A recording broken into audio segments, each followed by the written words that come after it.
Hello, everyone. I just wanted to hop on and give an update of what I've learned this last week in school.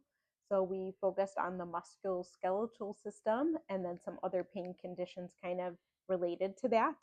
Such as fibromyalgia, muscle spasms, back pain, and osteoporosis.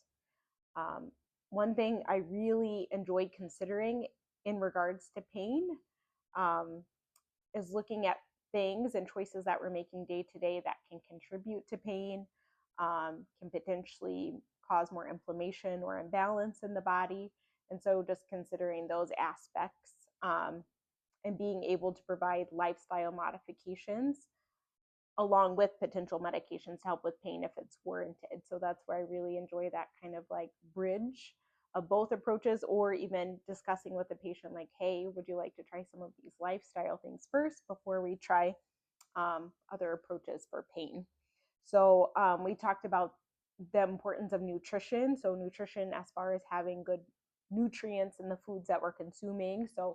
Um, like I'd previously discussed, fruits and vegetables, things that are super dense in antioxidants and micronutrients and all of the vitamins and minerals the body needs to function optimally. Um, Diet, and when I say diet, it means more so like routine. So, eating regularly scheduled meals so that there isn't a spike in cortisol, so there's not increased inflammation in the body. Just really creating this sense of safety and security in the body by creating this state of balance. Other things that can contribute to musculoskeletal issues and pain are overeating at meals, undereating, um, and then as far as like activity in the body, like overdoing things, so overuse, not being active enough, so that would be underuse. Misuse would be how we're twisting and bending and moving. That could potentially put our body out of alignment, so make us more prone to a certain strain on the body. Another thing to consider, especially when it comes to back pain and fibromyalgia, is like sitting and how long we're sitting. So if we're going to be sitting for more than an hour, really like setting a reminder to get up and do some type of gentle stretching and movement. Any type of extended periods of sitting or laying down during the day definitely can contribute to worsening pain symptoms. Um, Also, having excessive sleep, whether it's throughout the night, so like exceeding 10 hours of sleep, or sleeping excessively throughout the day, both of those can worsen pain symptoms. Motion is really important. One saying I heard working with a provider was motion is the lotion. So, really just allowing those joints to stay lubricated through motion and those muscles to be used to working, so they're not getting stretched when we are moving them and they're not as tight.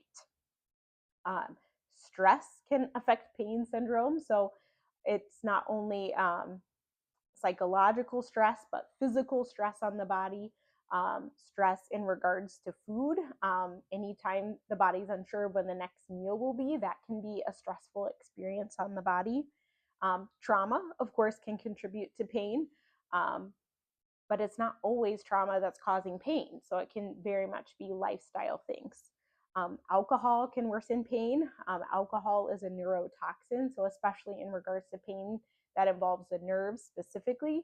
And also, alcohol causes inflammation in the liver. And so it's really important that we're not stressing our liver, because the liver is what is helping the body filter out toxins. And so if it's sludged up or slowed down, it's not going to be working as effectively of clearing those toxins day to day.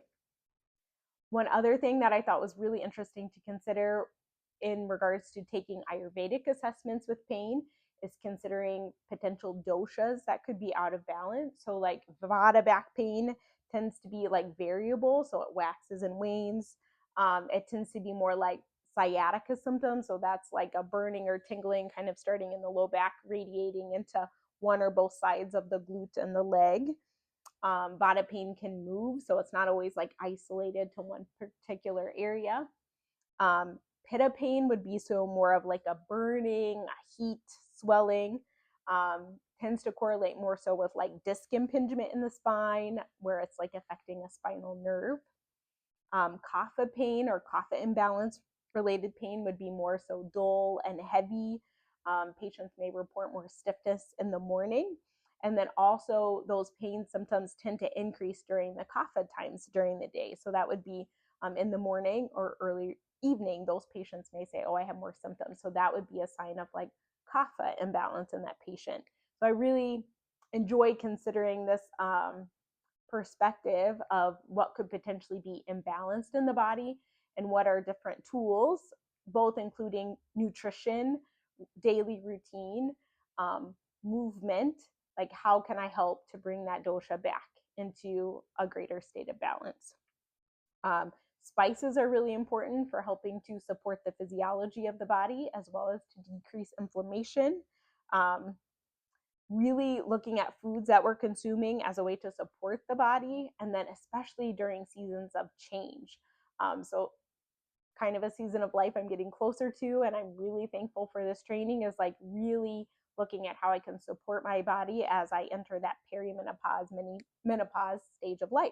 And there's very much lifestyle and nutrition things that can really help to support that change. Um, and then really considering how to optimize digestion as well as nutrition. Digestion is so important for overall health, for overall clearing of toxins in the body, for overall states of balance. So, just how can I support my digestion? So, just some tips and tricks that I learned. Feel free to comment about anything you've learned about if you ever have any questions. And thanks for listening, and I'll talk to you again soon. Bye.